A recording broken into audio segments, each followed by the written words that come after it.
ठीक है, तो याद करना पड़ेगा, बिना याद किए नहीं होगा, और याद अभी करना पड़ेगा, फिर तो दिमाग में ऑटोमेटिकली, मुझे क्या है, रोज रोज पढ़ाने के लिए याद करना पड़ता है? मैं जब पढ़ाता हूँ तो मुझे क्या याद करना पड़ता है? जब मैं नहीं भी पढ़ाता था, लेकिन जब मैं इसका काम करता था तब भी मुझे याद नहीं करना पड़ता था। क्यों? क्योंकि मैंने 11th में पढ़ लिया था। उसके बाद चीज़ें समझ में आ गई कि किसको डेबिट करना है और किसको क्रेडिट करना है। बहुत आसान सी चीज़ है। ठीक है। कोई ऐसी खतरनाक चीज़ नहीं है। फिर से देख लेते 2 मिनट में। अब ध्यान से देखो, इसके बाद बस ये लास्ट रिवीजन है। इसके बाद इसका रिवीजन नहीं होगा, इसके बाद इसका टेस्ट होगा सीधे। और कल शायद मैं इसका टेस्ट लूंगा, और कल सबको आना है। ठीक है, कल जो नहीं आएगा तो टेस्ट नहीं होगा। लेकिन फिर 2 टेस्ट होंगे अगर किसी ने छुट्टी मारी तो।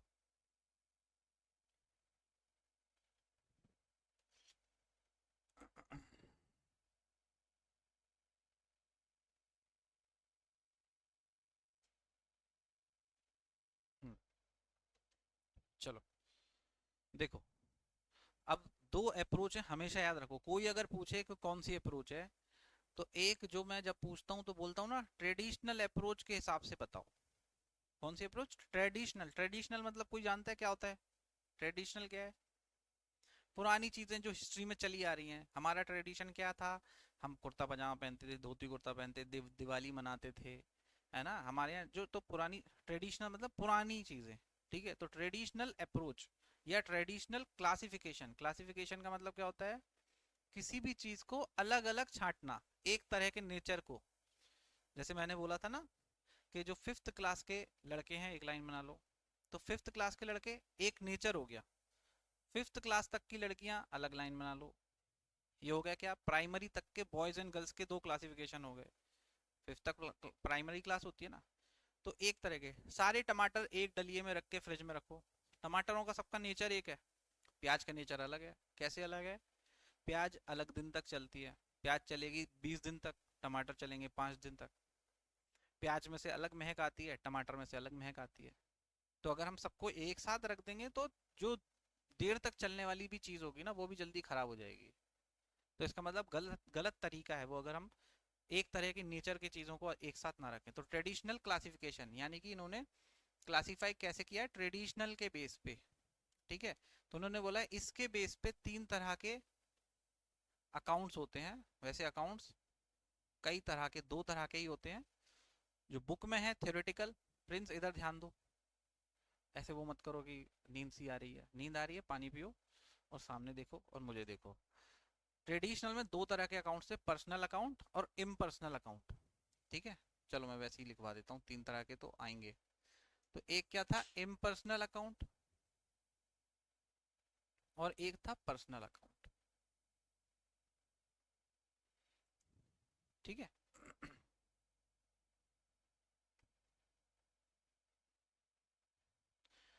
पर्सनल अकाउंट हमें मालूम है, कोई भी व्यक्ति, कोई भी कंपनी या एंटिटी या कंसर्न या कोई भी ऐसा नाम जो किसी इंसान को रेफर कर रहा हो, जिसका रेफरेंस कोई इंसान हो या कोई कंपनी हो। जैसे कि, तो पहला क्या था इसमें? Natural person. रमेश, सुरेश, महेश, कोई भी व्यक्ति जो नेचुरल ह्यूमन बीइंग है, वो नेचुरल पर्सन है, इंडिविजुअल। ठीक है, तो नेचुरल पर्सनल अकाउंट। दूसरा क्या था? Artificial personal account. आर्टिफिशियल यानी कि जीता जागता कोई इंसान नहीं है। क्या है?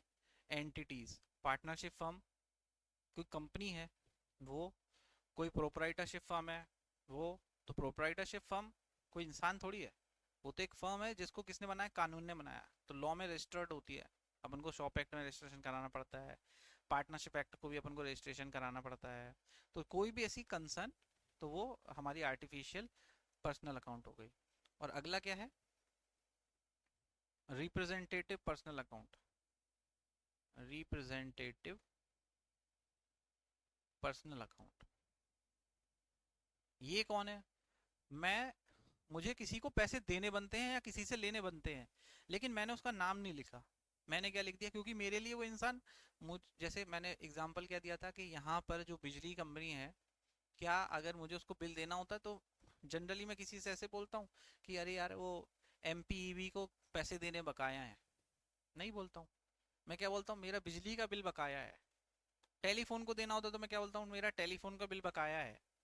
पर वो देने किसको है? क्या टेलीफोन का बिल मैं किसी को भी दे सकता हूँ? जिसका कनेक्शन है उसी को तो दूंगा। अब वो तो या कंपनी होगी या फिर कोई इंसान होगा। तो या तो नेचुरल पर्सन होगा या आर्टिफिशियल पर्सनल अकाउंट होगा। तो मैं क्या बोलता हूँ, मेरा टेलीफोन का बिल बकाया है। पर इसका असली मीनिंग क्या है? कि मुझे या तो बीएसएनएल को पैसे देने हैं या मुझे एयरटेल को पैसे जमा करने हैं, यही मतलब होता है ना। तो भले ही मैं बोल रहा हूँ कि टेलीफोन पेबल या आउटस्टैंडिंग एक्सपेंस या आउटस्टैंडिंग टेलीफोन एक्सपेंस या आउटस्टैंडिंग इलेक्ट्रिसिटी एक्सपेंस, लेकिन वो आउटस्टैंडिंग है तो किसी कंपनी को, किसी फर्म को या किसी इंडिविजुअल को। तो मतलब देने बनते तो पैसे किसी पर्सन को है ना, चाहे वो आर्टिफिशियल हो चाहे नेचुरल हो। ठीक है। तो यहाँ पे रिप्रेजेंट कर रहे हैं हम सिर्फ नाम आउटस्टैंडिंग टेलीफोन एक्सपेंसेस, लेकिन वो देने किसको है? बीएसएनएल कंपनी को। आउटस्टैंडिंग इलेक्ट्रिसिटी एक्सपेंस वो देने किसको है? अगर महाराष्ट्र में चले जाओ तो वहाँ रिलायंस पावर चलती है, जो बिजली देती है घरों में और पैसे लेती है, तो रिलायंस पावर को देने हैं। ठीक है। तो वो हो गए हमारे रिप्रेजेंटेटिव पर्सनल अकाउंट। अच्छा, ये जो तीनों अकाउंट हैं इसका क्लासिफिकेशन हमें पढ़ना ज़रूरी है, क्योंकि 11th क्लास में हमारे मोस्टली जो क्वेश्चंस आते हैं, मोस्टली नहीं मतलब बराबर बराबर में आते हैं, कि थ्योरी भी बहुत सारी आती है। तो हमें पता होना चाहिए, कोई पूछे पर्सनल अकाउंट के बारे में जानकारी दो, तो शांति से नहीं बैठे रहना है कि आता है कि नहीं। उसमें हमको थोड़ा सा बात करनी आनी चाहिए। कोई शर्म की बात थोड़ी अगर गलत बोल दोगे जवाब तो। कोई अगर जवाब गलत दिया, दिया है ना कई बार यहाँ पे जवाब गलत दिया है, तो कुछ कुछ सजा होती है कि 5 साल की सजा, या 2 कोड़े लगेंगे राजा साहब से, या 2 दिन जेल में बंद रहोगे, नहीं होती ना। तो जवाब देने में कोई शर्म की बात नहीं है ना। पर्सनल अकाउंट मैंने पूछा पर्सनल अकाउंट क्या होता है, तो तुम्हें कैसे बोलना चाहिए कि पर्सनल अकाउंट, जो भी पर्सनल अकाउंट के बारे में जानते हो वो बताओ। अगर मैं पूछूं पर्सनल अकाउंट का ट्रीटमेंट क्या होता है, तो फिर वो बताना है कि डेबिट कब करते हैं और क्रेडिट कब करते हैं। पर अगर मैं बोल रहा हूँ पर्सनल अकाउंट क्या है, थ्योरी का क्वेश्चन आया डिस्क्राइब पर्सनल अकाउंट, क्या लिखोगे? पता सब है लेकिन लिख नहीं पाओगे, तो क्या लिखोगे उसमें? उसमें यही सब लिखना है कि पर्सनल अकाउंट भी 3 तरह के होते हैं। एक होता है नेचुरल पर्सनल अकाउंट, एक होता है आर्टिफिशियल पर्सनल अकाउंट, एक होता है रिप्रेजेंटेटिव पर्सनल अकाउंट। फिर इसको भी डिस्क्राइब करो। नेचुरल पर्सनल अकाउंट क्या होता है? कोई भी इंडिविजुअल जिससे हमें पैसे लेने हैं या जिसको पैसे देने हैं, अगर उसका अकाउंट हमारे बुक्स में होता है तो उसको हम बोलते हैं नेचुरल पर्सन अकाउंट।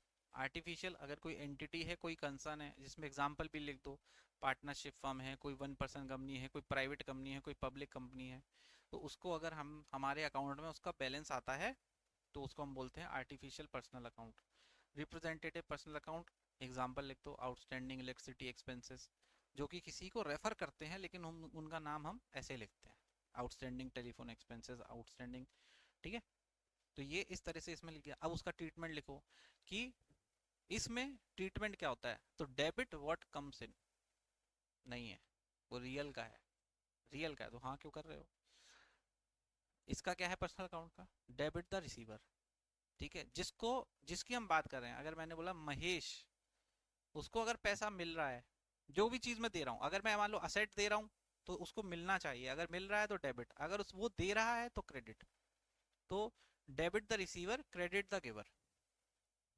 तो ये ट्रीटमेंट क्या होगा इसका? पहला ट्रीटमेंट पर्सनल अकाउंट का, चाहे कोई सा भी पर्सनल अकाउंट हो, चाहे नेचुरल हो, आर्टिफिशियल हो, रिप्रेजेंटेटिव हो, डेबिट, बोलते रहा करो, मैंने उस दिन भी कहा था, शांति से नहीं बैठना है। नहीं तो देखो अभी आया नहीं ना प्रिंस, बोल क्यों नहीं रहे हो? तेज बोलो, शर्म की क्या बात है? Debit the receiver, credit the giver. ठीक है।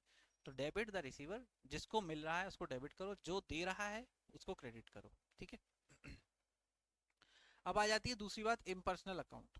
इम्पर्सनल अकाउंट को इन्होंने 2 अकाउंट्स में डिस्ट्रीब्यूट कर रखा है। दो कौन कौन से अकाउंट है? एक तो है रियल अकाउंट,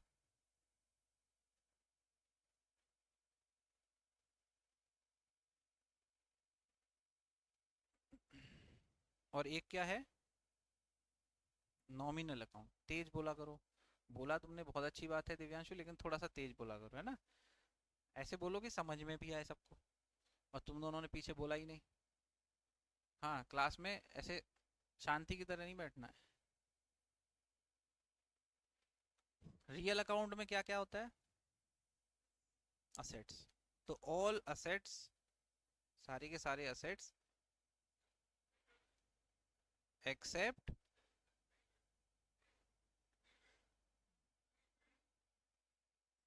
हाँ, मतलब जो भी पर्सनल है, सीधी सी बात, क्योंकि हम पर्सनल को तो वहां ले चुके हैं, तो डेटर्स वगैरह है ना।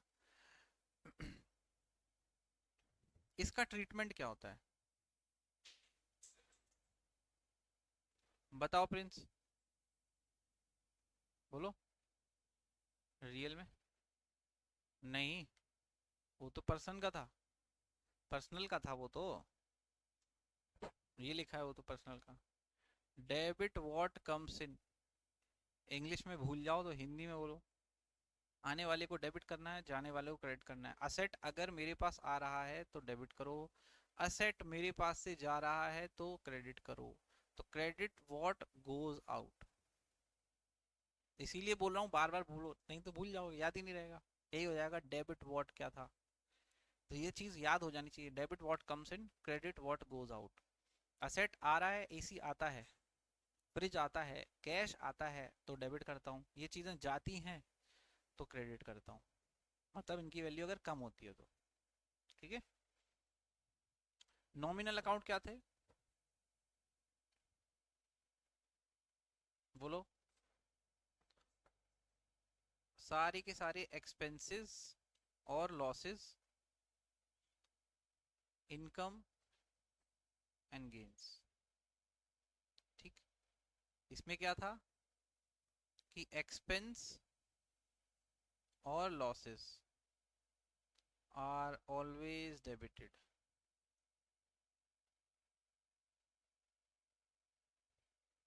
एंड इनकम या गेन्स आर ऑलवेज क्रेडिटेड। यही थी। कितनी आसान सी चीज, देखो एक पेज पे, और ऐसे कुछ तुमको याद करने का तरीका चाहिए ना। पेज उठाओ घर में, एक रफ पेपर, खुद से लिखो ये चीज। जब खुद से 5 बार लिखोगे ना, बिना देखे बिना सोचे, जितना लिख जाए, फिर एक बार बुक उठाओ और फिर उसको पूरा भर दो जो छूट गया है। फिर आधे घंटे बाद, 1 घंटे बाद फिर से एक रफ पेपर उठाओ, ये समरी बनाओ अपने आप से बिना देखे। फिर कहीं छूट जाएगा, फिर उसको बुक से देख के फिर भरो। जब 5 बार ऐसा कर लिया ना, ये चीज जीवन भर याद रहेगी। तो ट्रेडिशनल अप्रोच के हिसाब से 3 तरह के अकाउंट्स होते हैं, जो ट्रीटमेंट वाइज बात कर रहा हूँ। वैसे कितने 2 तरह के अकाउंट्स होते हैं, पर्सनल और इम्पर्सनल। इन दोनों के अंदर 3 तरह के अकाउंट आते हैं। तो अगर 3 तरह की मैं बात करूँ तो देखो, ट्रीटमेंट के हिसाब से तो 3 ट्रीटमेंट हो रहे हैं ना। एक ट्रीटमेंट, ये दूसरा नंबर ट्रीटमेंट, ये तीसरा नंबर ट्रीटमेंट। तो इसीलिए 3 अकाउंट की बात करता हूँ मैं, कि रियल, नॉमिनल और पर्सनल। ठीक है।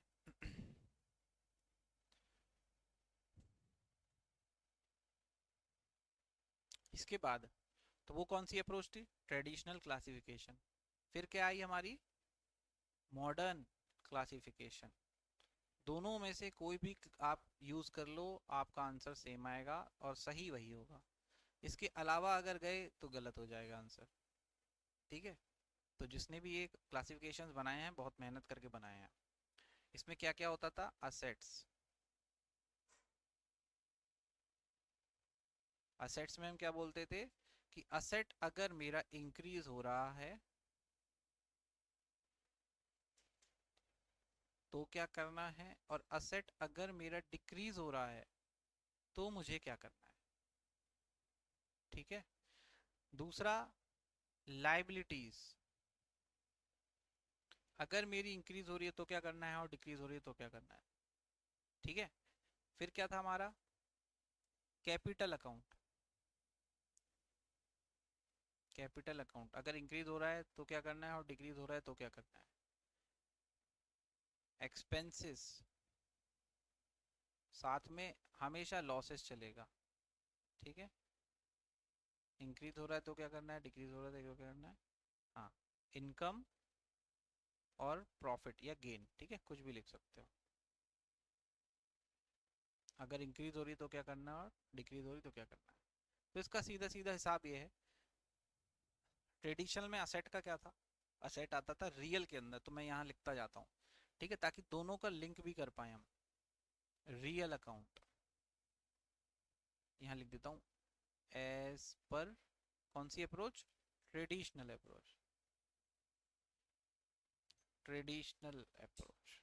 रियल अकाउंट था, असेट जब इंक्रीज होता था, यानी कि असेट जब आता था तो ट्रेडिशनल में क्या करते थे, डेबिट व्हाट कम्स इन, तो आता था मतलब इंक्रीज हो रहा है ना एसेट, ठीक है, तो असेट इंक्रीज हो रहा है, तो यहाँ भी वही है, असेट इंक्रीज होगा डेबिट करो, डिक्रीज होगा तो क्रेडिट करो, असेट व्हाट गोज आउट उसको क्रेडिट करते थे, ठीक है, तो क्रेडिट। लाइबिलिटी असेट का उल्टा होता है, तो इंक्रीज होगी तो क्रेडिट,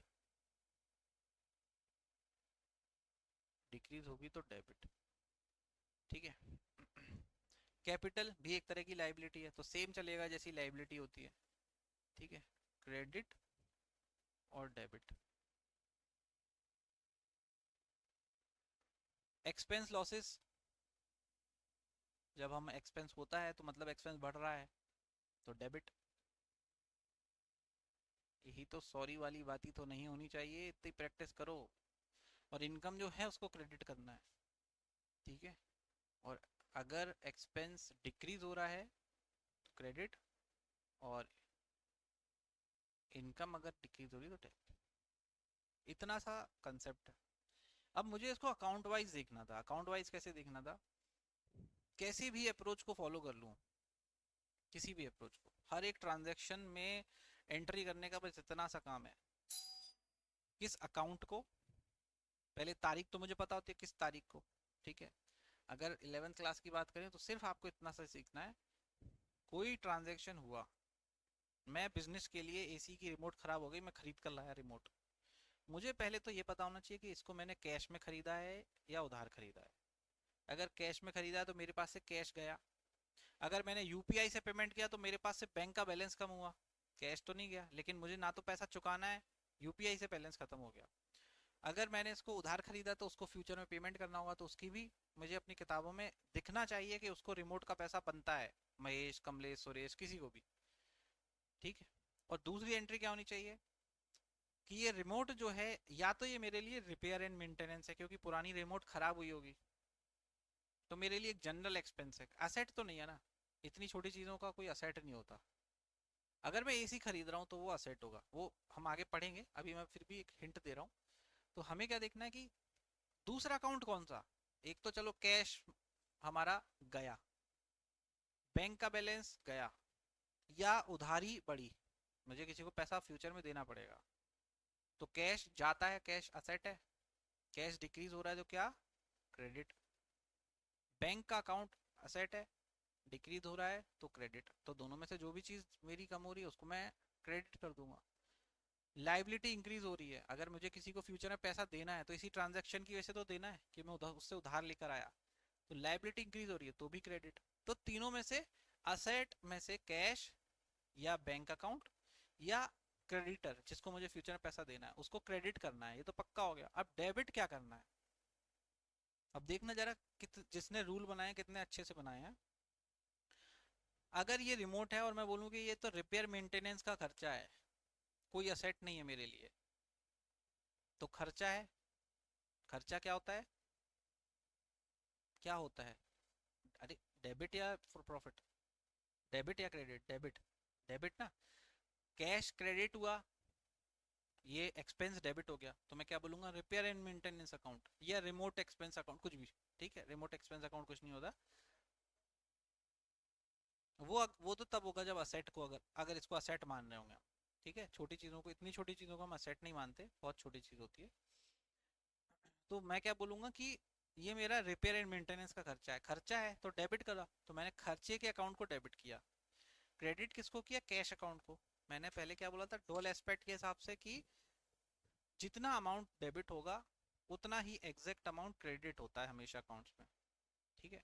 अब इस रिमोट को छोड़ दो, सोचो कि मैंने एसी ही खरीदा है पूरा नया, तो कैश में खरीदा तो वो सब ट्रांजेक्शन तो वैसे हो गए, अब मुझे क्या करना था, एसी तो असेट है, तो एसी असेट है तो फिक्स्ड असेट वो भी, टेंजिबल फिक्स्ड असेट हमने पढ़ा था ना, टेंजी असेट फिक्स्ड असेट दो तरह के होते हैं, टेंजिबल और इंटेंजिबल। टेंजिबल कौन से होते हैं? जिनको मैं छू सकता हूँ, जो मुझे दिखते हैं।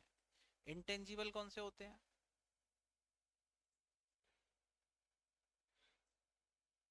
हाँ, जिसको जिसको हम ना तो देख सकते हैं, वो असेट है लेकिन मुझे दिखेगा नहीं, जैसे कि गुडविल, पेटेंट्स, ट्रेडमार्क, है ना?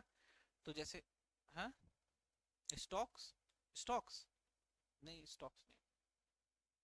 स्टॉक क्या मतलब? स्टॉक्स किस चीज के लिए कह रहे हो?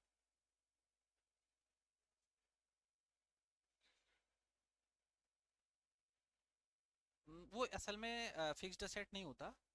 जो स्टॉक, अच्छा तुम कह रहे हो किसी कंपनी में इन्वेस्ट किया है मैंने, शेयर्स खरीदे हैं, वो किसी वो असल में फिक्स्ड असेट नहीं होता, वो होता है इन्वेस्टमेंट।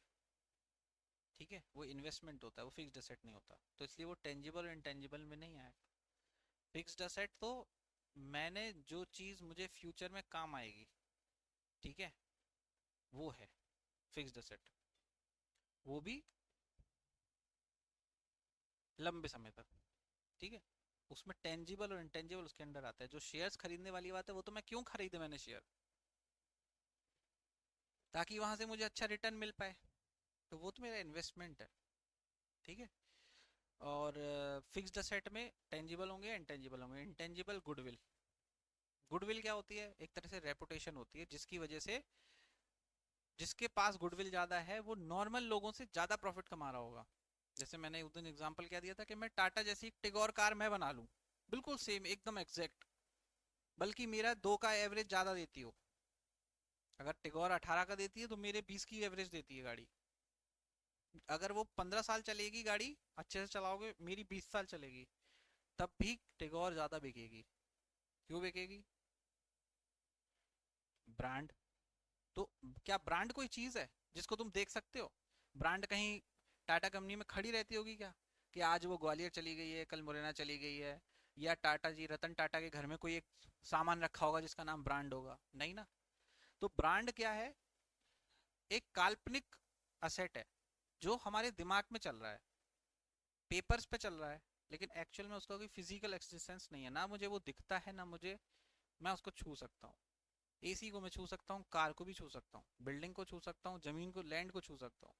गुडविल को नहीं छू सकता, ब्रांड को नहीं छू सकता, पेटेंट को नहीं छू सकता। पेटेंट क्या है? मैंने किसी चीज का पेटेंट करा लिया कि भाई, हम्म, क्या?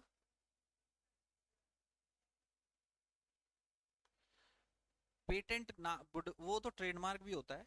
हाँ, लेकिन पेटेंट होता है कि मैंने किसी कोई फॉर्मूला बनाया और मैंने उसका आविष्कार किया, तो मैं बोल रहा हूँ कि मेरी बिना इजाजत के कोई इसको इस्तेमाल नहीं कर सकता। मुझसे परमिशन लोगे, क्योंकि बनाया तो मैंने ना। तो मुझसे परमिशन लोगे, फिर मैं तुमसे क्या मांगूंगा? रॉयल्टी, उसका पैसा मांगूंगा। कि तुम, जैसे मैंने मान लो कोई ऐसा आविष्कार कर लिया जिससे कोई छोटा सा मैंने डिवाइस बना लिया, जिसको आप अपनी कार में लगा लो, आपका कार डबल एवरेज देने लगती है। मैंने बनाया, मैंने उसका आविष्कार किया, मैंने उसका पेटेंट करा लिया। अब उसको किसी और को भी वो डिवाइस यूज करना है ना, या वैसा सेम डिवाइस बनाना भी है, तो मुझसे परमिशन लेनी होगी। और परमिशन मैं फ्री में तो दूंगा नहीं। मैं बोलूंगा हर एक प्रोडक्ट का तुमको मुझे इतना पैसा देना पड़ेगा, तुम बना के लगाओ अपनी गाड़ी में, लेकिन मुझे देना पड़ेगा। तो वो पेटेंट है ना, वो डिवाइस की कॉस्ट थोड़ी है। मैं उसको दे भी नहीं रहा हूँ डिवाइस की कॉस्ट, मैं सिर्फ उसको क्या बोल रहा हूँ, वो फॉर्मूला जो मैंने बनाया था, जिसका मैंने पेटेंट करा रखा है, उस फॉर्मूले को तुम भी इस्तेमाल कर सकते हो, लेकिन उसका मुझे हर एक प्रोडक्ट पे पैसा देना पड़ेगा। ठीक है, तो ये चीज होती है। तो हर एक ट्रांजैक्शन में अकाउंटेंट का काम कितना आसान है, अगर ऐसे सोचो। क्या करना है उसको? सीट पे बैठना है, कोई भी ट्रांजैक्शन हो रहा है उस पर नजर रखनी है, और उस ट्रांजैक्शन में ये सोचना है कि इसमें कौन सी दो चीज इफेक्ट हो रही हैं। सोचो कि मैं एक बिजनेसमैन हूँ, मैं कोई सामान, मैंने किसी अपने यहाँ जो कर्मचारी मेरे यहाँ काम करता होगा, एम्प्लॉय, उससे मैं बोलूंगा कि एक काम करो, ये सामान फलानी दुकान से लेके आओ। तो मुझे क्या दो चीज देखनी है, कि क्या मुझे इसको कैश देना है? अगर देना है तो कैश दो, तो कैश गया मेरे पास से। दूसरा, वो सामान लेकर आया कि नहीं, है ना? अगर मैं भूल जाऊं इसी चीज को, कि उसको कैश दे दिया और वो सामान लेकर नहीं आया, बीच से गायब हो गया, 10-15 दिन हो गए लेकर ही नहीं आया, और मैं भूल भी गया उसको, तो गलत है ना, फिर मैं बिजनेस करने योग्य नहीं हूँ। तो मुझे चेक कैसे रखना है, कंट्रोल? अकाउंटिंग से क्या होता है, एक तो चेक और कंट्रोल भी रखा जाता है। तो मुझे यही तो होगा ना कि कैश मेरे पास से जो कम हुआ उसका सामान आया या नहीं आया। ठीक है, अगर कैश नहीं दिया, मैंने बोला सामान लेकर आओ, तो मुझे ये भी तो, ऐसा भी तो नहीं होना चाहिए कि नहीं लेकर आया सामान तो कोई बात नहीं, कैश भी तो लेकर नहीं गया, तो एम्प्लॉय किस बात का, फिर मेरी बात ही नहीं सुन रहा। तो सामान लेकर आया है तो मेरे पास सामान आना चाहिए, और उसके साथ में उसका बिल भी आना चाहिए। ठीक है, और उसके साथ में मुझे ये भी पता होना चाहिए कि इस व्यक्ति का मुझे इतना पैसा चुकाना है, क्योंकि फलाने की दुकान से वो उधार लेकर आया है, मैंने एक पर्ची लिख के दी थी इस वजह से। तो कोई भी ट्रांजैक्शन के दो पहलू होते हैं, इसीलिए हमें डेबिट क्रेडिट सीखना बहुत जरूरी है। कैश परचेज यानी कि गुड्स परचेज, मैंने उस दिन बात की थी ना कि जब भी हम सिर्फ परचेज की बात करते हैं, कुछ और नहीं लिखा, एसी खरीदा, कार खरीदी, तो हम मानते हैं कि हमने जो हम सामान बेच रहे हैं, जिसमें हम ट्रेड कर रहे हैं या मैन्युफैक्चरिंग कर रहे हैं, वही चीज़ हमने खरीदी है। तो अगर मान लो मेरा स्टेशनरी की शॉप है, तो मेरे लिए गुड्स क्या होंगी, गुड्स क्या क्या जैसे आइटम क्या होगा, पंखा, रेगुलेटर, कॉपीज। हाँ, स्टेशनरी में कॉपीज होंगी। मैं पूछ रहा हूँ, पंखा होगा नहीं, मैं पूछ रहा हूँ कि क्या होगा, पंखा होगा क्या, नहीं होगा, नहीं होगा। गुड्स थोड़ी होगी स्टेशनरी में, क्योंकि गुड्स क्या है, देखो ऐसे देखो, थोड़ा सा इसको प्रैक्टिकल सोचो ना। देखो अकाउंट्स कोई खतरनाक चीज नहीं है, अकाउंट्स को अगर तुम खतरनाक सोचोगे तो बहुत खतरनाक है। पर अकाउंट्स अगर सोचो कि एक जनरल सी एक, मैं अपनी गली में गर्मी की छुट्टी में मेरा मन नहीं लग रहा था क्योंकि स्कूल बंद था, मैंने क्या किया, घर पे ही एक आगे के कमरे में एक दुकान खोल ली। अब वो दुकान चलानी है आपको, किसकी दुकान खोली, चॉकलेट की दुकान खोल ली किसी ने। पहले बच्चे करते थे ऐसे, कॉमिक्स की रेंट पे कॉमिक्स चलाते थे, पता है, पहले कॉमिक्स रेंट पे चलती थी।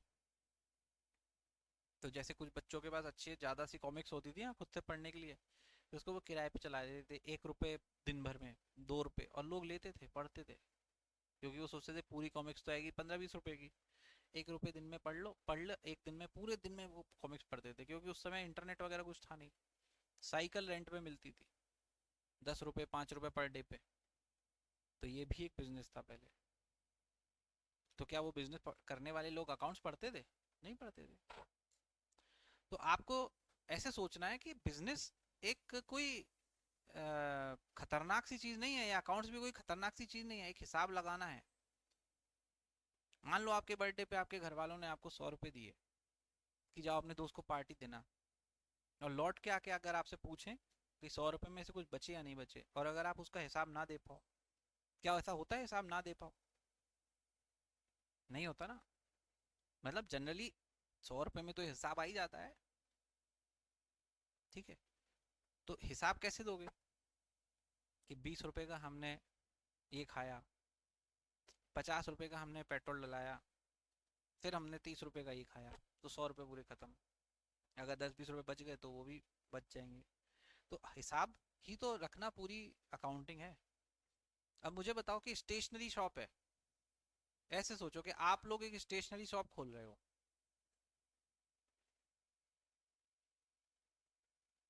Stationery shop.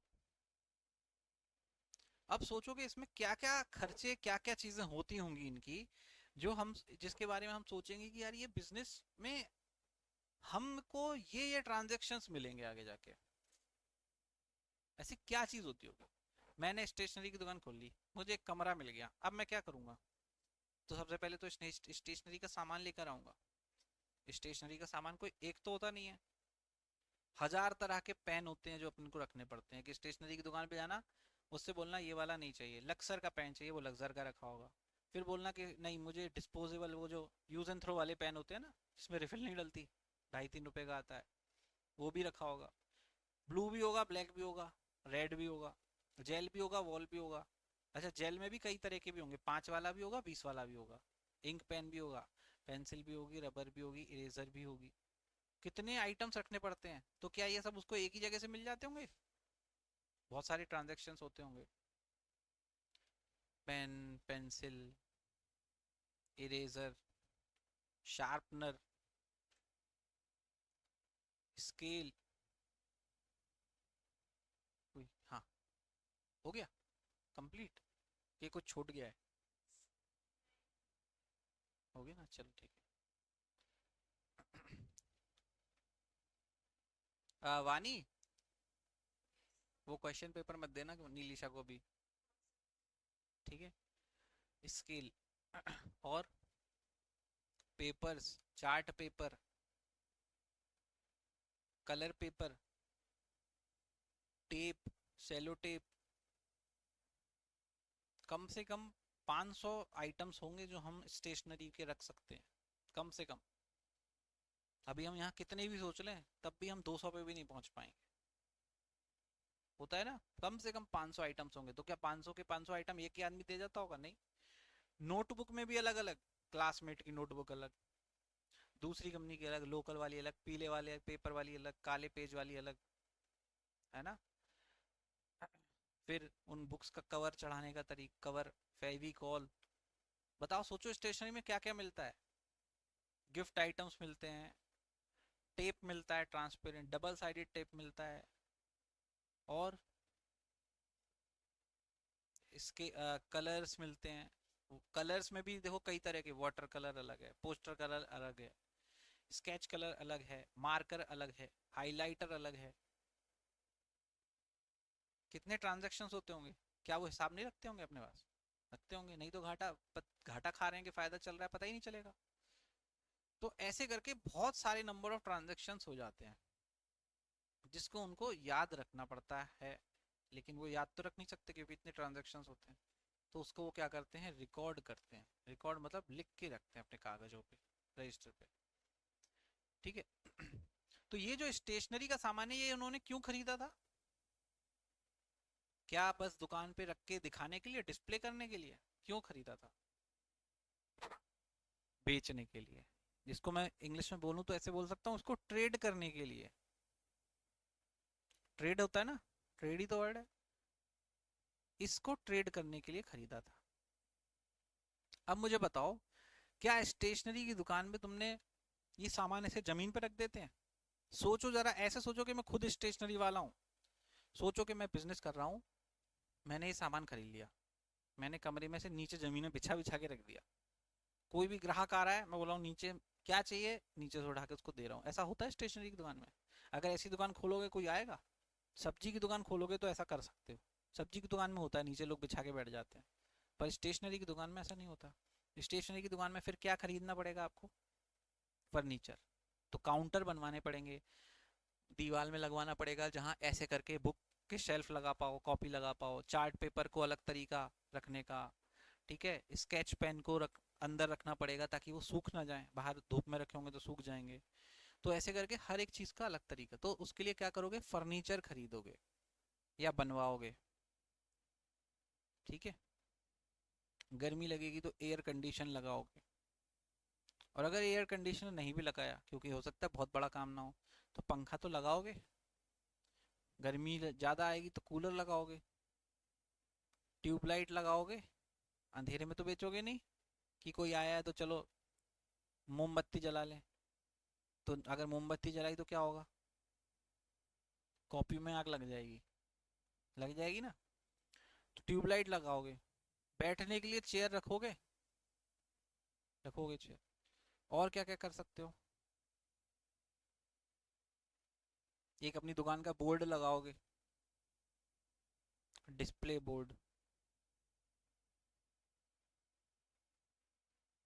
Divyanshu stationery book store, Prince stationery book store, लगाओगे ना ऐसे। और क्या रख सकते हो? बिजली का कनेक्शन लोगे? शेल्फ तो फर्नीचर में आ गया, बिजली का कनेक्शन लोगे कि चोरी की जलाओगे? कनेक्शन लोगे। तो इलेक्ट्रिसिटी का बिल आएगा हर महीने, वो जमा करोगे। टेलीफोन, इंटरनेट कुछ लगा सकते हो, वाईफाई भी लगा सकते हो, है ना? वाईफाई, टेलीफोन, ये खर्चा हो सकता है। कंप्यूटर भी लगा सकते हो। उसके साथ में देखो एक और चीज़ है, प्रिंटर भी रख सकते हो कि चलो किसी को प्रिंट निकालना है तो प्रिंटर भी रख लो। तो प्रिंटर से भी इनकम होनी शुरू हो जाएगी कंप्यूटर की। ये खाली बैठे हो तो टाइपिंग भी कर सकते हो। तो ऐसे करके तमाम चीज़ें एक बिजनेसमैन अपने दिमाग में, ये सब चीज़ें जनरल ऐसी चीज़ें हैं जो हर कोई सोच सकता है, कोई अलग से चीज़ नहीं है ना। अगर हमारे कोई सब्जी का होता तो हम उसमें तराजू भी लेते, इलेक्ट्रॉनिक तराजू, है ना। हो सकता है यहाँ पे हमें लाइट ज़्यादा जाती हो तो हमें इन्वर्टर लेना पड़े, ठीक है। तो ऐसे करके हमारे बहुत सारे। अब मुझे बताओ, क्या तुम्हारी दुकान में कोई आया इंसान और तुमने बोला हाँ सब क्या चाहिए, तो उसने बोला क्या क्या है, तो आप उसको सब एक चीज़ तो बता नहीं पाओगे, 500 के 500 आइटम। तो क्या बोलोगे, सभी कुछ है, आप बताओ आपको क्या चाहिए। वो बोल देगा कि ये एसी निकाल के मुझे दे दो, तो दे दोगे। उसको वो बोलेगा इन्वर्टर दे दो, दे दोगे। नहीं दोगे ना। कल के दिन वो कह देगा अपनी टी शर्ट जो पहने वही दे दो, तो दे दोगे क्या, नहीं दोगे। तो ये क्या चीज़ें हैं, ये मैंने ट्रेड के लिए नहीं खरीदी है। ये मैंने क्यों खरीदी है, ट्रेड में इस्तेमाल करने के लिए, इनके इस्तेमाल हो रहा है। इन्वर्टर इसलिए, कोई ग्राहक आता है, लाइट चली जाती है, तो अंधेरे में उसको कुछ दिखेगा नहीं, कलर ही नहीं समझ में आते अंधेरे में ना। फर्नीचर इसलिए ताकि हर एक चीज़ को प्रॉपरली रख पाऊँ, नहीं तो क्या होगा, अगर सारी चीज़ें ज़मीन में रखाऊंगा तो हो सकता है चूहा आके रात को सब काट जाए। अगर पानी आ गया एकदम से गीला हो गया, सब कुछ खराब हो जाएगा, मेरा सारी बर्बादी हो जाएगी। तो प्रॉपरली उसको स्टोर करने के लिए फर्नीचर है। चेयर मेरे बैठने के लिए है। बोर्ड क्यों लगाया है, ताकि जब मेरी दुकान बंद हो, रात को एडवर्टाइजमेंट के लिए, रात को कोई निकल रहा है तो वहां दिख जाए उसको कि यहाँ एक स्टेशनरी की दुकान है। अगले दिन जब उसको याद आए कि अरे मुझे स्टेशनरी की चीज़ खरीदनी है, आसपास में कहाँ दुकान है, तो उसको याद रहे कि दिव्यांशु स्टेशनरी स्टोर यहीं पास में, वहां से ले आता हूँ। मेरा भी तो बोर्ड लगा है ना इधर। क्यों लगा है, इसीलिए लगा है कि रात को कोई आके, अगर रात को या दिन में कभी भी कोई देखे तो किसी को पता रहे कि यहाँ पे कोई पढ़ाता है ट्यूशन। तो ये बोर्ड लगाना भी ज़रूरी है। ट्यूबलाइट क्यों ज़रूरी है, अंधेरे से हटाने के लिए। कूलर क्यों ज़रूरी, क्योंकि मुझे गर्मी लगती है, मैं बीमार पड़ जाऊंगा तो दुकान बंद हो जाएगी। तो इसलिए मेरे को कूलर और पंखा तो आजकल बेसिक नेसेसरी चीज़ें हैं। एसी भी, अगर बहुत गर्मी पड़ती है तो एसी लगा लो, और उतना पैसा है तो लगा लो। तो ये सब मेरे क्या हैं, असेट हैं। इनको मैं गुड्स बोल सकता हूँ, नहीं बोल सकता, ठीक है। क्यों नहीं बोल सकता, क्योंकि गुड्स सिर्फ मैं बिजनेस में अकाउंट्स में उसी को बोलूंगा जिसको मैं खरीद रहा हूँ बेचने के लिए, जिस जो मेरा मेन बिजनेस है। टाटा मोटर्स का नाम सुना है सबने, मारुति सुजुकी का नाम सुना है। मारुति सुजुकी क्या शूज बेचती है, नहीं बेचती। क्या बेचती है, कार बेचती है। तो कार उनकी गुड्स हैं। अगर मैं कोई कार खरीदूंगा तो क्या कार मेरे लिए गुड्स होगी, नहीं। मैं कार बेचने के लिए थोड़ी खरीद रहा हूँ, कार तो मैं चलाने के लिए खरीद रहा हूँ, तो मेरे लिए असेट होगी। अगर मैं बिजनेस पर्पज के लिए भी ले रहा हूँ, जो लोग बस चलाते हैं, ठीक है, देखो बस दो लोग बेचते हैं। टाटा बस बेचती है, बेचती है। टाटा टाटा की बस आती है, हम उस पर ध्यान नहीं देते। अब देखना, टाटा की बस आती है, अशोक लीलैंड की बस आती है, और फोर्स की बसें आती हैं। तो मान लो टाटा बस बेच रही है, तो टाटा कंपनी की जो बसेज हैं, टाटा कंपनी के लिए गुड्स है या असेट है, फिक्स्ड असेट है, असेट्स। टाटा कंपनी तो बस बेच रही है, टाटा तो बस बेच रही है, तो टाटा के लिए गुड्स है ना। वो जो मैं बेचने के लिए कर रहा हूँ वो मेरे लिए गुड्स हो गई, तो टाटा के लिए गुड्स है। अब तुम्हारे स्कूल में टाटा कंपनी की एक बस खरीद ली किसी ने, तो क्या तुम्हारे स्कूल के लिए भी वो गुड्स रहेगी, नहीं। क्या रहेगा, असेट। क्योंकि उस स्कूल ने सिर्फ बच्चों को लाने ले जाने के लिए वो बस खरीदी, इसलिए नहीं खरीदी कि टाटा से वो बस 10 लाख की खरीद के और अगले 5 दिन के अंदर 12 लाख की बेचनी है, इसलिए थोड़ी खरीदी स्कूल ने, है ना। तो हमें गुड्स में और बाकी चीजों में अंतर पहचानना आना चाहिए कि कौन सी चीज मेरे लिए गुड्स है, कौन सी। फर्नीचर मेरे लिए क्या गुड्स थी यहाँ पे, नहीं थी। लेकिन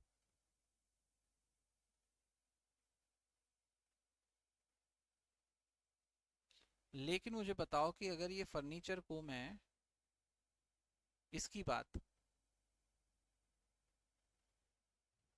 ये गुड्स है, नहीं है। लेकिन अब मैं यहीं पे बात करूं कि एक कारपेंटर है, यहीं आगे जाके सामने एक कारपेंटर की दुकान है, उनके यहाँ सोफे रखे होंगे, क्या वो फर्नीचर उसके लिए गुड्स है। अगर उसने बेचने के लिए बनाया, जैसे उसकी दुकान में, खुद की दुकान में कोई फिटिंग है सेल्फ, तो वो उसका गुड्स नहीं है। क्यों, क्योंकि वो फर्नीचर आप उसको बोलोगे फर्नीचर वाले के यहाँ भी तो एक काउंटर होता है ना, जिसमें वो खुद बैठता है टेबल कुर्सी पे। अब वो बोलेगा आपसे क्या चाहिए, तो आप बोलोगे यही वाला काउंटर चाहिए। तो बोलेगा नहीं साहब, ये तो पुराना है, ये तो मेरा है, आपको मैं ऐसा कैसा बना के दे दूंगा, यही बोलेगा ना। अगर ज्यादा बोलोगे तो ठीक है, दे भी देगा, लेकिन वो उसकी फिर गुड्स थोड़ी हुई। वो क्या हुआ, उसके लिए भी फर्नीचर हुआ, लेकिन बाकी का फर्नीचर जो उसने बेचने के लिए रख रखा है वो उसका क्या है, गुड्स। तो हमें ये सोचना है कि अगर कोई भी आइटम उसने ट्रेड करने के लिए या मैन्युफैक्चर करके बेचने के लिए रखा है, ठीक है, तो उसका अगर उसका इंटेंशन उसको सेल करना है, तब तो वो क्या है, उसके लिए गुड्स है, नहीं तो उसके लिए वो या तो खर्चा है या असेट्स है। ठीक है। तो अब अगर मैं बात करूं कि यहाँ पर कि एक ट्रांजैक्शन अगर कोई ऐसा है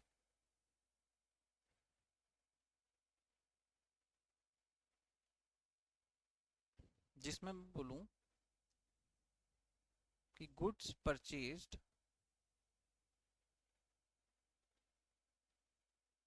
फॉर 1000। अकाउंट्स में ऐसा होता है कि अगर हम बोलते हैं गुड्स परचेज्ड फॉर 1000, यानी कि इसमें कोई नाम तो नहीं लिखा ना, इसमें लिखा कि कैश में खरीदा है। तो अगर इसमें नाम नहीं है, नो नेम ऑफ सेलर, किसने मुझे बेचा उसका नाम नहीं लिखा, ठीक है, तो मैं इसको क्या मानूंगा, एज्यूम कि ये मैंने कैश में खरीदा है। ठीक है। तो अब दो अकाउंट कौन से होंगे, एक तो होगा कौन सा, परचेज किया है, तो एक तो होगा परचेज अकाउंट। ठीक है। दूसरा अकाउंट कौन सा होगा, कैश अकाउंट, क्योंकि कैश में गया। परचेज अकाउंट मेरे लिए खर्चा है, खर्चा है ना purchase account, debit. Cash account मेरे लिए असेट है, असेट गया है कि कैश आया है कि गया है, परचेज किया तो गया, क्या करना चाहिए, credit. Asset what goes out को क्या करते हैं, क्रेडिट। तो क्रेडिट व्हाट गोज आउट, तो इसको क्रेडिट किया। दूसरा ट्रांजैक्शन, गुड्स परचेज्ड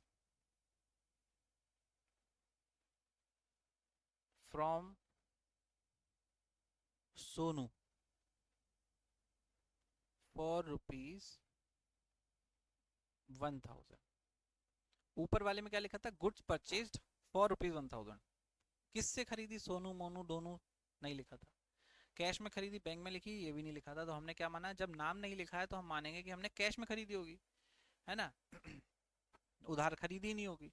लेकिन अब यहाँ पर क्या है कि देखो, सोनू का नाम लिखा है, सोनू का नाम किसी कारण से, जैसे मैं अगर बोलूं, तुमसे कहूं कि तुम एक पास की दुकान से दूध का पैकेट लेकर आ जाओ, और तुम दूध का पैकेट लेकर आ गए, अगर तुम मुझे नहीं बताओगे कि मैं दूध का पैकेट इस दुकान से लेकर आया हूं, तो मैं क्या मानूंगा कि कैश देकर आए होगे, तभी तो नहीं बता रहे।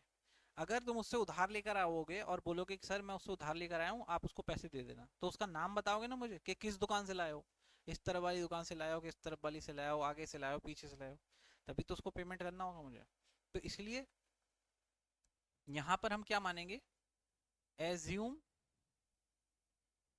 Credit purchase. ये जनरल एजम्पशन है, हम अलग नहीं कर सकते, कि उधार परचेज की है मैंने किससे, सोनू से। ठीक है।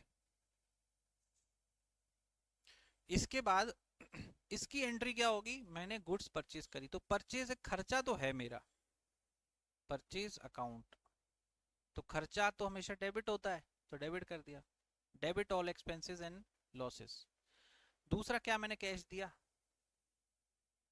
कहाँ दिया, सोच के बोलो, ऐसे मत बोलो नहीं दिया, कैश कहाँ दिया, जब उधार लेकर आया, क्रेडिट परचेज, क्रेडिट परचेज यानी कि उधार, जब उधार लेकर आया तो कैश दिया होगा क्या, नहीं दिया होगा। तो परचेज अकाउंट डेबिट, कैश जब दिया ही नहीं तो कैश अकाउंट तो होगा नहीं। मुझे फ्यूचर में इस सोनू नाम के आदमी को मुझे पैसा चुकाना पड़ेगा ना, तो मैं क्या लिखूंगा, क्या, सोनूज अकाउंट, ऐसे, ऐसे लिखते, सोनू अकाउंट नहीं लिखते, सोनू का अकाउंट, तो इसलिए लिखते सोनूज अकाउंट। तो सोनूज अकाउंट जो है, ये मेरे लिए क्या है, पर्सनल अकाउंट है। पर्सनल अकाउंट में मैं क्या बोलता हूँ, क्रेडिट, क्यों, अब पर्सनल अकाउंट नाम बोला है तो पर्सनल अकाउंट के हिसाब से डेबिट क्रेडिट किसको करते थे? डेबिट द, बोलो जो मैंने क्या क्या बोला था, गलत बोलो सही बोलो कुछ भी बोलो पर बोलो ऐसे, डेबिट द रिसीवर, यही बोल रहे थे तुम धीमे से, क्या और कुछ बोल रहे थे? हम्म, यही बोल रहे थे तो तेज बोला करो, debit the receiver credit the giver. Sonu जो है वो रिसीवर है या गिवर है? रिसीवर। गिवर क्यों? हम्म, पैसे थोड़ी दिए उसने उधार में। ये सोनू है, चलो ये सोनू, ये सोनू है, ये लाइट जो खड़ी है सोनू है, ठीक है वो तो प्रिंस ही है, क्योंकि मान लो ये लाइट खड़ी है सोनू है।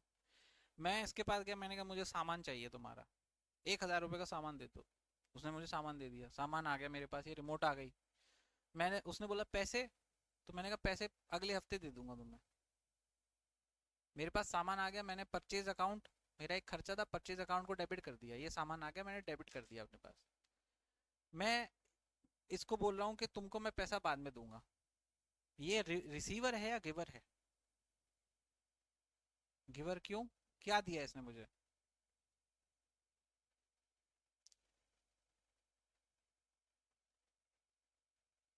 बोलो, तन में गुड्स दी है ना। तो जिस ट्रांजेक्शन की, ये बताओ कैश क्यों सोच रहे हो? क्या तुम लोग कैश सोच रहे थे ना, कि कैश दिया है या दिया है? कैश तो उसने दिया ही नहीं है।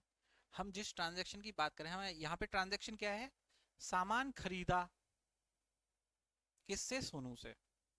तो सोनू सिर्फ कैश का गिवर और रिसीवर थोड़ी होगा, जिसकी बात कर रहा हूँ सामान की बात कर रहा हूँ ना, तो सामान दिया है या लिया है? तो सामान तो उसने दिया है ना, वो गिवर है। Credit the giver, debit the receiver credit the giver. Giver कौन है? सोनू, सोनू को क्रेडिट कर दो। ये एक ट्रांजेक्शन था। तो जिस ट्रांजेक्शन की बात कर रहे हैं वहां पर हम उसी ट्रांजेक्शन को लेके सोचेंगे कि ये गिवर है या रिसीवर है, ये नहीं सोचेंगे कि आगे जाके तो ये रिसीवर बनेगा क्योंकि हम इसको कैश देंगे, ऐसे नहीं सोचना है। आगे का ट्रांजेक्शन का अलग से फिर से सोचेंगे कि अब इसको हम कैश देकर आए। तो कैश हमारा क्या है? असेट। असेट मेरे पास से गया तो कैश को क्रेडिट करो, क्योंकि असेट जाता है तो क्रेडिट करते हैं, क्रेडिट व्हाट गोज आउट, ठीक है। अब सोनू को दिया है, तो सोनू कौन है? Personal account. सोनू को दिया है, मैंने क्या दिया है? कैश दिया है। तो तब मैं क्या बोलूंगा कि अब ये कैश का तो रिसीवर है, तो इसको मैं डेबिट करूंगा। क्यों? क्योंकि डेबिट द रिसीवर। तो सोनू एक बार जब गुड्स खरीद के आया था तो उसको क्रेडिट कर दिया, तो मेरे को क्या दिख रहा है अपनी बुक्स में? डेबिट, उसका क्रेडिट बैलेंस दिख रहा है कि सोनू को पैसे देने हैं। फिर जब उसको कैश दे आऊंगा तो उतने ही अमाउंट से उसको मैं क्या करूंगा? डेबिट करूंगा,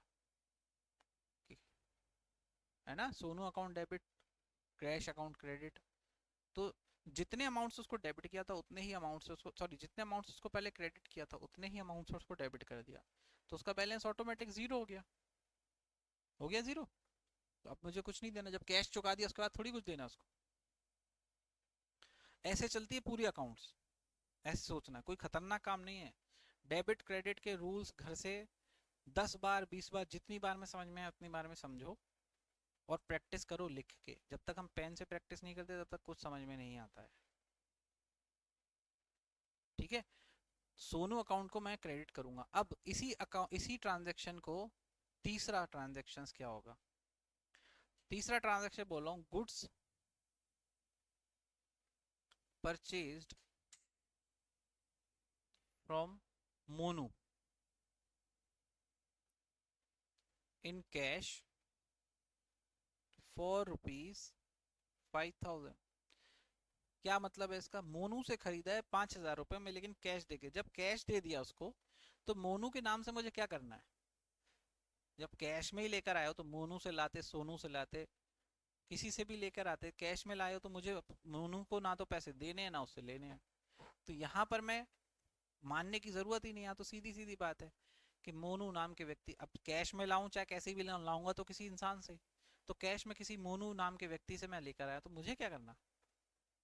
मंडी में सब्जी लेने जाते हो घर से, मम्मी पैसे देती हैं कि कैश देती हैं, मम्मी पापा कोई भी क्या बोलते हैं कि सामान ले आओ। अब हम मंडी में जाते हैं, उससे बोलते धनिया दे दो भैया 10 रुपए की, धनिया दे के पैसा उसको दे देते, उससे नाम पूछते हो? अच्छा चलो नाम पूछ भी लिया और पता भी हुआ, घर पे आके अगर बताओगे कि मैं मोनू से धनिया लाया हूं, तो कोई फर्क पड़ेगा उससे? कैश तो तुम दे आए ना। तो यहाँ पर भी हम क्या बोलेंगे कि यहाँ पर एक तो मैं उस व्यक्ति से सामान लेकर आया हूँ, तो परचेज अकाउंट तो फिर से, क्योंकि सामान लेकर आया तो परचेज अकाउंट तो डेबिट तीनों केस में होगा।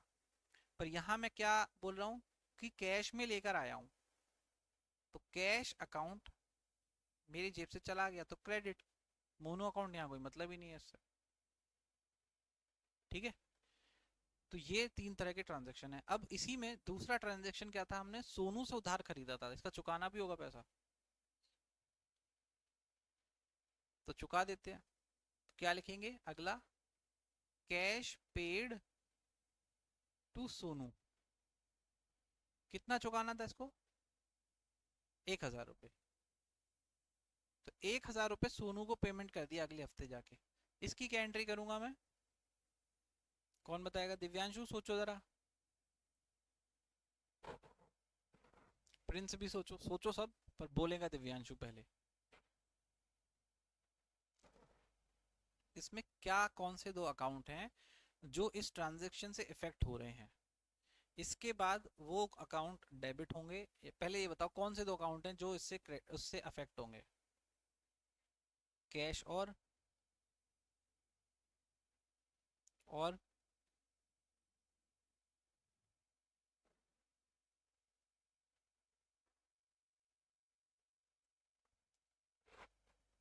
बताओ।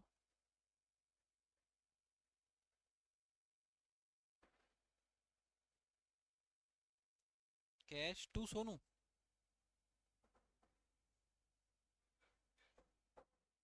हम्म, अभी टू वो छोड़ो, ये बताओ दो अकाउंट कौन से इफेक्ट होंगे?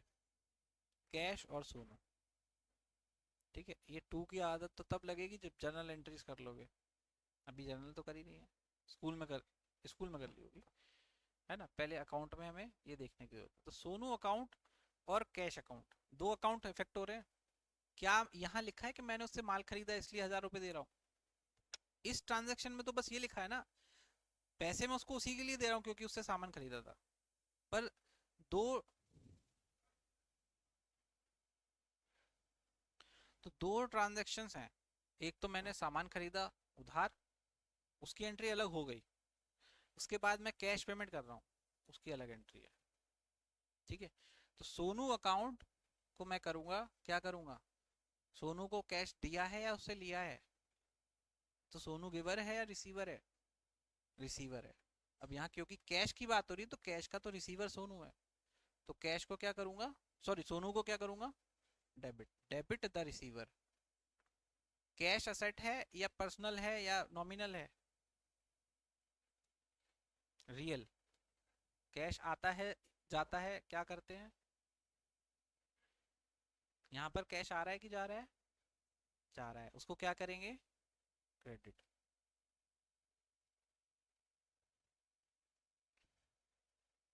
तो अब मुझे बताओ कि इस ट्रांजैक्शन के बाद देखो, सोनू से रिलेटेड तो दो ही ट्रांजैक्शन थे। एक में उससे 1,000 रुपए का माल खरीदा था, यहाँ पर सोनू को यहाँ पर जब खरीदा था तो उसको क्रेडिट कर दिया अपने अकाउंट में, तो इसका क्रेडिट बैलेंस आ रहा हमारे में कि सोनू को पैसे देने हैं, पैसे देने हैं, पैसे देने हैं। अब ये ट्रांजैक्शन आ गया, सोनू को डेबिट कर दिया 1,000 रुपए से, जितने से क्रेडिट किया था उतने से ही डेबिट कर दिया, तो सोनू का डेबिट क्रेडिट कैंसिल हो गया आपस में।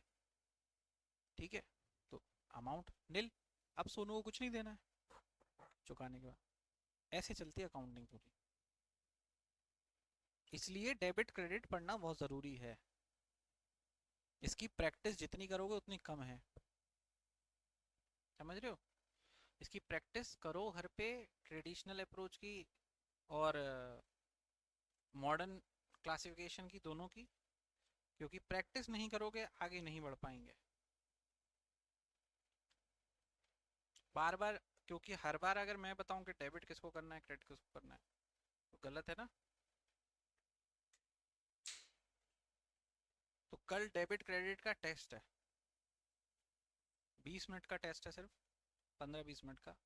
ठीक है, एक जनरल टेस्ट है, ऐसा कोई टेस्ट नहीं है। कोई क्वेश्चन पेपर नहीं मिलेगा, यहीं पे स्क्रीन पे क्वेश्चंस होंगे, चेक मैं करूँगा। ठीक है, उसके बाद हम आगे पढ़ना शुरू करेंगे। तो डेबिट क्रेडिट में हमने डेबिट क्रेडिट का बैलेंस देख लिया था, हमने बैलेंसिंग ऑफ अकाउंट्स देख लिया था। तो यहाँ पे भी इसको भी पढ़ के आना है।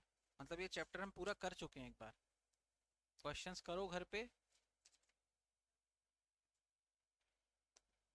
कल एक बात बताओ, कल छुट्टी है स्कूल की?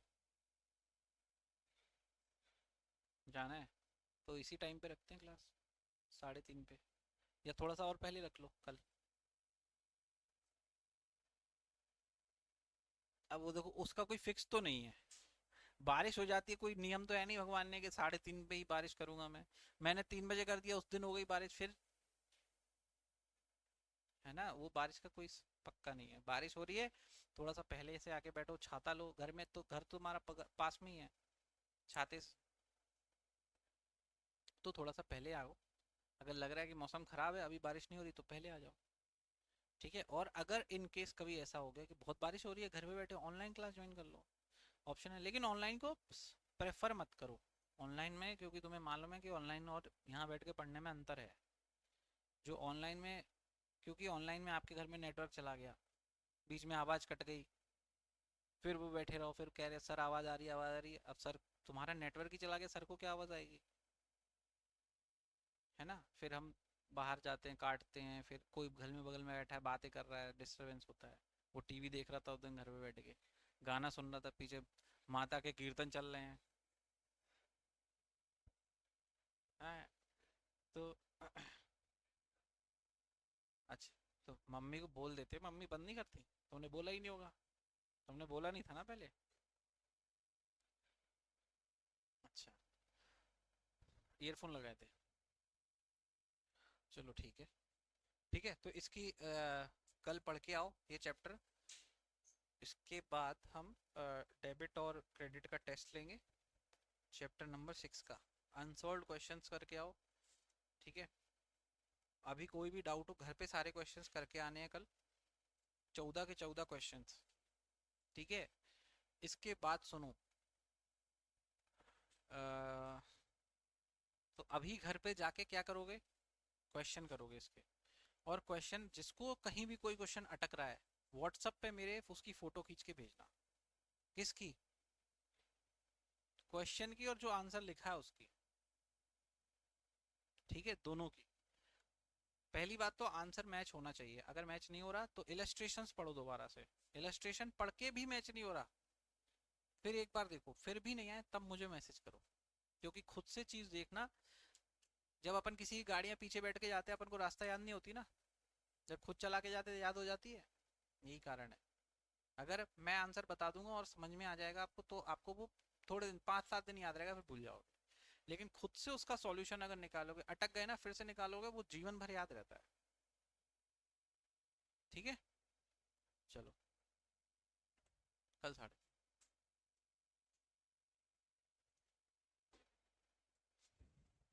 तुमको कल स्कूल जाना है? तुमको भी कल स्कूल जाना है क्या? छुट्टी है कल? अच्छा, तो